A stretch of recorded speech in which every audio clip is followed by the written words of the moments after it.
most awaited celebration of talent and music, the OMPH Amateur Singing Contest 2025. Grabe dyan, partner, no? Bisan kung sa pakakusugang uwan or kung sa paka-delay ng atong event, bisan pa na, naagyapo ng atong mga contestants and audience nga mong batay ka na to o witness sa atong showdown. Di ba, partner? Yes, very much. I think they're pretty much anticipating every finger now. So, before we get started, let us introduce ourselves. We are your hosts, Raj Emmanuel Sa and Sam Dominic Asamora. But, of course, before that, to set the tone of our atmosphere, we will first start with our opening prayer.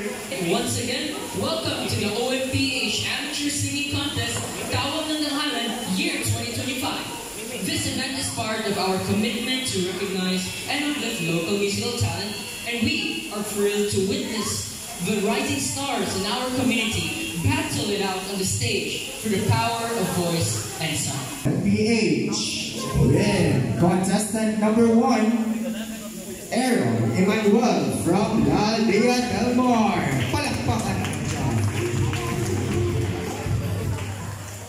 He will be singing our Daghang Salamat Santo Niño.